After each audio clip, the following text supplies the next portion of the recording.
L'amour-Christ, guérisseur. Je ne te condamne pas non plus. Et les scribes et les pharisiens lui amenèrent une femme prise en adultère. Et quand ils l'eurent placée au milieu, ils lui dirent : Maître, cette femme a été prise en adultère pendant l'acte même. Or Moïse, dans la loi, nous a commandé que de telles femmes soient lapidées. Mais que dis-tu ? Ceux-ci, ils lui dirent pour le tenter, afin qu'il puisse avoir de quoi l'accuser. Mais Jésus s'abaissa, et avec son doigt il écrivit sur le sol, comme s'il ne les entendait pas. Alors qu'il continuait à l'interroger, il se leva et leur dit : Celui qui est sans péché parmi vous, qu'il lance le premier une pierre sur elle. Et à nouveau il s'abaissa et écrivit sur le sol. Et ceux qui entendirent cela étaient convaincus par leur propre conscience, s'en allèrent un à un, en commençant par les aînés jusqu'au dernier. Et Jésus fut laissé seul, et la femme se tenant au milieu. Quand Jésus se fut relevé, et ne vit personne que la femme, il lui dit : Femme, où sont tes accusateurs ? Est-ce qu'aucun homme ne t'a condamné ? Elle dit : Aucun. Et Jésus lui dit : Je ne te condamne pas non plus. Va et ne pêche plus. Jean, versets 8, 3 à 11. Dans son ministère de guérison, Jésus a non seulement guéri les malades, mais il a également sauvé les pécheurs en dissolvant le sens de péché. Il dissolvait la barrière d'un sens d'une identité séparée et à part de Dieu en pardonnant le péché, exactement comme il pardonnait la maladie, en voyant au travers de l'apparence erronée et en reconnaissant l'enfant bien-aimé de Dieu. Quand la femme qui avait commis l'adultère fut amenée à Jésus, il se tourna avec sagesse vers les accusateurs et dit : Que celui qui est sans péché parmi vous lance le premier une pierre sur elle. Y a-t-il quelqu'un qui puisse dire qu'il n'a jamais commis une faute ? Chacun de ces hommes avait le sens d'avoir péché, et un à un ils partirent. Alors avec compassion, Jésus dit à la femme : Je ne te condamne pas non plus, va et ne pêche plus. Placez Dieu en premier, vivez en harmonie avec la loi de Dieu, la loi d'un pouvoir, une présence, une activité. Jésus amena à la lumière la vérité que le conditionnement humain, sous quelque forme que ce soit, est sans pouvoir dans la présence de l'amour Christ guérisseur. À nouveau, nous voyons la volonté de Dieu à l'œuvre au travers de Jésus, qui choisit d'aimer la création parfaite de Dieu au lieu de choisir de condamner l'apparence. Cette intégrité est la base de la démonstration de Jésus. Il dit à ceux qui voulaient condamner : Vous jugez d'après la chair, je ne juge personne. Et néanmoins, si je juge, mon jugement est vrai, car je ne suis pas seul, mais moi et le Père qui m'a envoyé. Jean 8, 15, 16. Jésus établit à nouveau le principe parfait de l'unicité sur lequel sont basées ses leçons chez Jean. Il nous enseigne que quand nous avons réalisé notre unicité avec Dieu, nous sommes les témoins de la présence de Dieu, ici et maintenant. Et nous pouvons porter le jugement correct, ne connaissant que la vérité de l'être spirituel, individuel. Jésus ajouta : Je suis quelqu'un qui porte témoignage de moi-même, et le Père qui m'a envoyé porte témoignage de moi-même. Chacun d'entre nous jouit du témoignage du Père ou de l'Esprit Saint, qui est la vérité, et dès lors sait d'où je suis venu et où je vais. Avec la perception spirituelle, nous voyons ou bien nous portons témoignage de l'identification correcte. Notre jugement est vrai. Dieu ne fait pas exception de personne. Il est dit dans l'Écriture qu'il fait se lever son soleil sur le mauvais et sur le bon, et envoie la pluie sur le juste et sur l'injuste. Matthieu verset 5, 45. Il y a autant de grâce de Dieu dans un pécheur qu'il y en a dans un saint. Mais celui qui vit selon les principes d'unicité est libre de toute barrière, alors que celui qui est inconscient de la relation d'unicité souffre d'un sens de séparation du bien et donc cherche la satisfaction dans le royaume de l'effet. L'amour qui est Dieu est comme le soleil, dont la fonction est de briller, afin que toutes les formes de vie puissent croître et se développer, alors qu'elles se réchauffent dans sa lumière et sa chaleur. L'amour divin ne récompense pas qu'une minorité, mais il luit de la même manière sur le saint et le pécheur. Il nous invite tous à venir nous réchauffer dans sa lumière et sa chaleur, afin que nous puissions croître en grâce et en compréhension, et nous satisfaire d'être à son image et à sa ressemblance. Le Christ est venu s'incarner en tant que Jésus pour nous révéler que la voie du salut et de la liberté passe par le pardon, afin que nous, également, puissions participer à la plénitude de la grâce et de la vérité. Jésus pardonna le péché en séparant le sens du péché de l'individu, libérant de cette manière la personne de la condamnation et du jugement qui était en vigueur à cause des lois faites par l'homme. Il libéra l'individu de ces lois en faisant la correction au-dedans de lui, reconnaissant la véritable identité de l'individu en tant qu'un enfant de Dieu, et donc sous la grâce de Dieu. Le pardon implique de remplacer le concept faux par la vérité de l'être.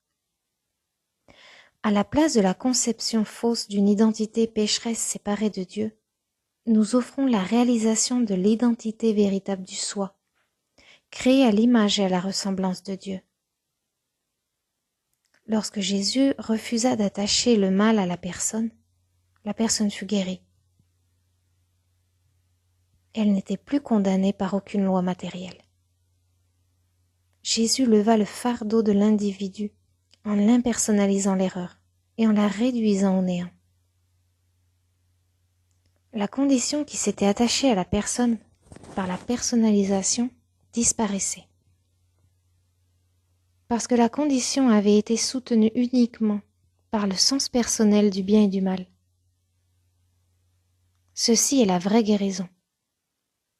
Nous guérissons la brèche, le sens de séparation, ce qui nous permet de maintenir toutes les relations dans l'amour et l'harmonie. Et tu seras appelé le réparateur de la brèche, le restaurateur des sentiers où demeurer. Isaïe, versets 58 à 12. Le pardon est une activité que nous pouvons tous pratiquer. Nous commençons par nous pardonner à nous-mêmes. Médecin, guéris-toi toi-même. Luc, verset 4, 23. Si nous entretenons des concepts faux sur notre sœur ou notre frère, nous commettons un péché. Nous appliquons nos conceptions fausses sur nous-mêmes, aussi bien que sur les autres. Car l'homme que je vois est l'homme que je suis. Le seul péché est la croyance en une identité séparée de Dieu. Péché signifie manquer le but, manquer la vérité spirituelle que nous sommes un avec le Père, complet en lui.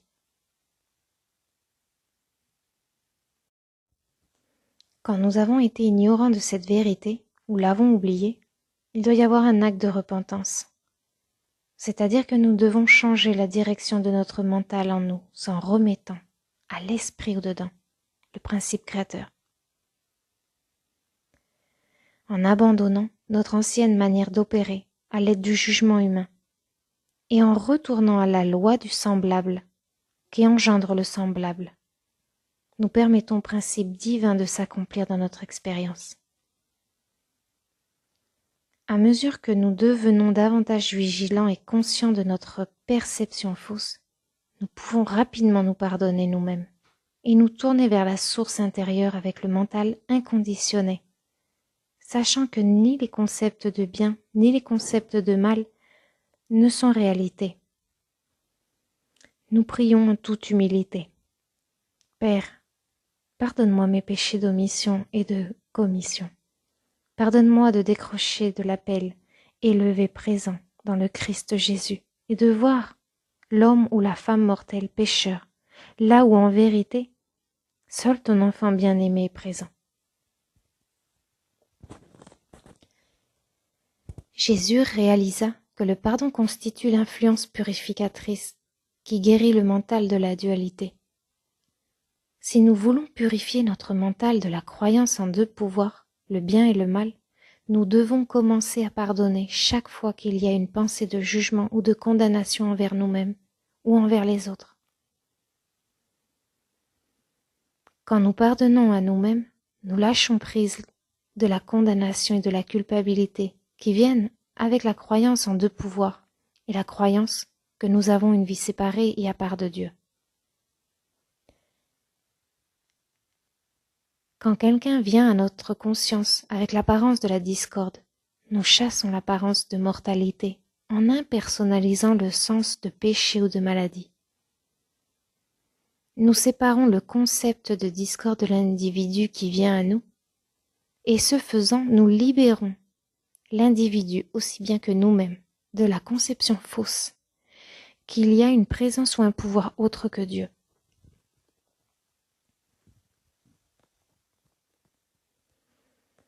Et je te donnerai les clés du royaume des cieux, et tout ce que tu liras sur la terre sera lié dans les cieux, et tout ce que tu libéreras sur la terre sera libéré dans les cieux.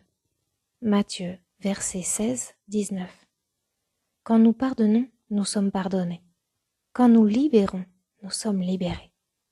Ceci constitue la clé du royaume, la reconnaissance de l'identité véritable de l'homme comme être incorporel, spirituel, qui est sans naissance et sans mort. Nous constaterons que grâce à ce processus de pardon, ce lâcher-prise de la perception fausse, notre mental fera retour à l'état d'esprit inconditionné de l'être.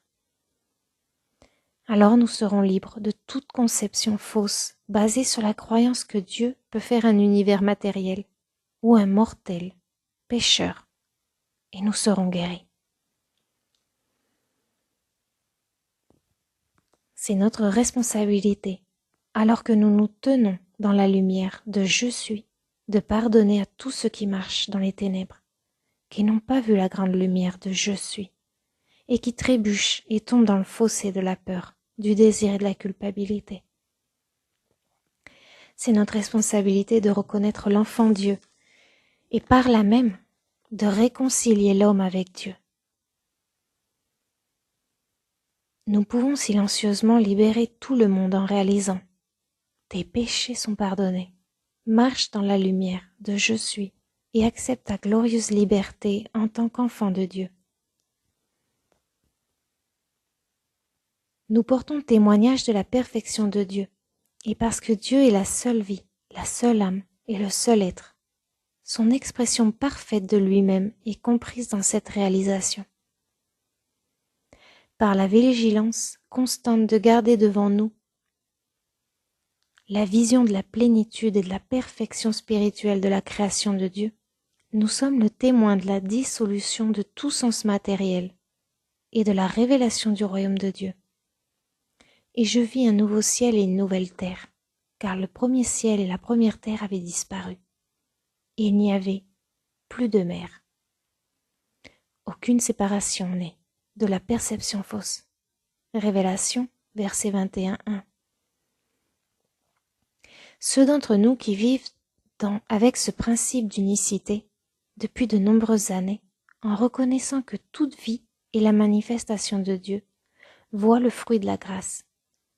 Chaque fois que nous nous en remettons à Dieu et à ses voies, et reconnaissons la perfection de l'invisible infini et la réalité de l'homme en tant que l'image et ressemblance de Dieu, non déchu, nous sommes libérés du sens matériel et nous libérons les autres dans notre maisonnée et dans notre communauté par cet acte d'amour. Nous aimons Dieu de tout notre cœur et de tout notre mental et de toute notre âme, et nous aimons notre prochain comme nous aimons notre identité. Qui peut nous enseigner l'amour si ce n'est l'amour lui-même? Seul l'amour peut révéler l'amour, et Dieu est amour. Cette conscience que nous sommes est réellement notre instructeur, et elle nous révèle l'amour et les voies de l'amour. Quand un mari et sa femme commencent à méditer ensemble sur la relation de mariage, l'amour divin pénètre dans ce mariage, établissant un lien spirituel.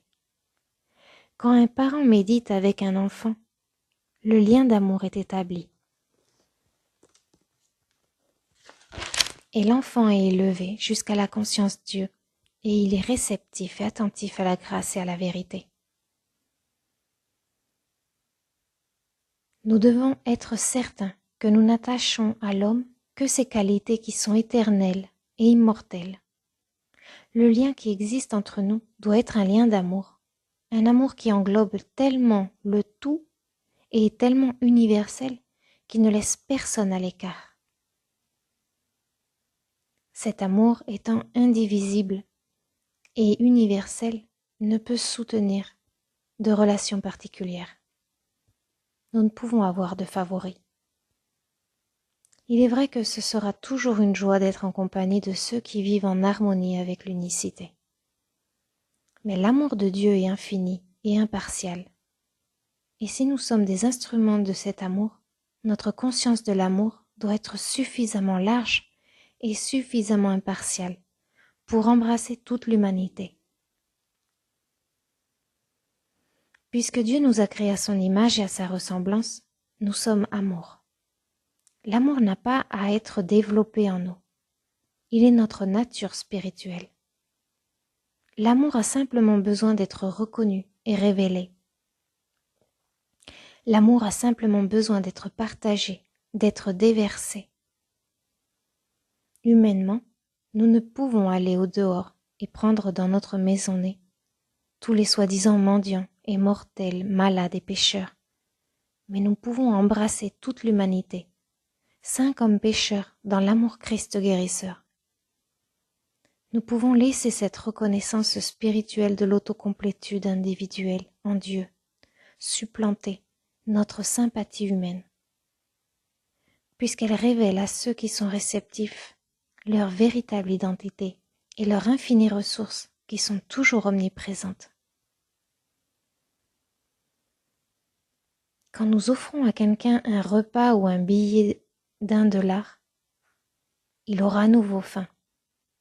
Cependant, si nous lui donnons également la reconnaissance spirituelle de notre réalisation, de la véritable et de sa véritable identité, les canaux de l'amour s'ouvriront pour lui, de sorte qu'il sera capable de subvenir à ses besoins et qu'il n'aura plus jamais faim.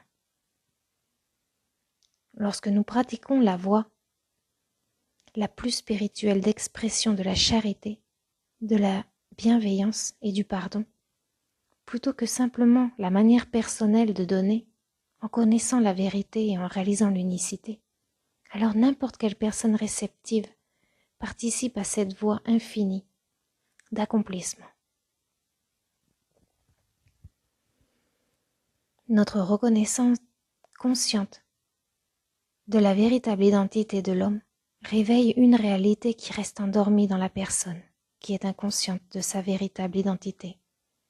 Et son âme répond personnellement à cette reconnaissance spirituelle. En conséquence, plus d'amour, plus d'attention, plus de gentillesse, plus de générosité s'écoule au travers de lui. Cet acte de reconnaissance est fait silencieusement. Nous ne pouvons parler de ceci à quiconque, excepté à ceux qui sont sur le sentier mystique. S'il doit y avoir de l'amour et du pardon dans ce monde, c'est nous qui devons pardonner 70 fois 7 fois. Ne négligeons pas cette merveilleuse voie vers l'amour en disant « Oui, Dieu est trop pur pour contempler l'iniquité, alors il n'y a rien à pardonner. » Réalisez que dans ce monde où règnent de multiples conceptions fausses, il y a des gens qui errent en portant de lourds fardeaux de culpabilité et de condamnation. Nous avons le privilège de libérer cette charge de culpabilité au moyen de la voie spirituelle du pardon. Nous ne devons pas passer à la légère sur le privilège du pardon. Nous devons réaliser que le pardon est le grand œuvre de l'amour que nous sommes venus pour accomplir dans le monde. Pardonner 70 fois 7 fois, ce qui signifie pardonner complètement. C'est la manière qu'a l'amour de faire la correction. Elle lève toute condamnation et restaure l'innocence et la pureté pour le mental. En donnant ce don sacré de pardon et de reconnaissance, nous sommes complètement guéris de toutes les fausses conceptions de péché, maladie et séparation. Par la soumission à l'amour Christ guérisseur, nous voyons ce monde des concepts humains changer et la conscience divine que nous sommes se dévoile et se révèle en des relations d'amour et d'harmonie. Notre perception change et nous voyons plus d'équité dans le monde, plus de justice, de miséricorde et de gentillesse. Une telle transformation ne peut être expérimentée que par la conscience de celui qui est en union avec le Christ, quand le je est allé vers le Père. Le pardon fait partie intégrante de l'acte de réconciliation. Nous réconcilier avec Dieu nous permet de lâcher prise de tout souci concernant notre vie. Nous ne sommes plus des individus au mental divisé, se focalisant sur la scène humaine. Nous maintenons notre regard vers la lumière de je suis, dans la réalisation tranquille, silencieuse, sacrée, que je vis, bien que ce ne soit pas moi. Le Christ vit en moi. Galates, verset 2, 20. Quand nous nous reposons dans le un sacré, la réconciliation s'installe automatiquement. Ce travail de pardon et de réconciliation nous donne plein de travail. Souvenez-vous, les mystiques ne prononcent pas la vérité de manière audible, mais la gardent cachée au-dedans. Jésus a dit, « Le royaume des cieux est comme du levain qu'une femme a pris et caché dans 3 mesures de farine, jusqu'à ce que le tout fût levé. » Matthieu, verset 13-33. Cet acte d'amour est comme un levain qui finalement éclaire la totalité de l'être intérieur de l'individu jusqu'à ce qu'il y ait plénitude de vie, l'accomplissement de la grâce et de la vérité. L'amour, la parole est faite chair et demeure parmi nous.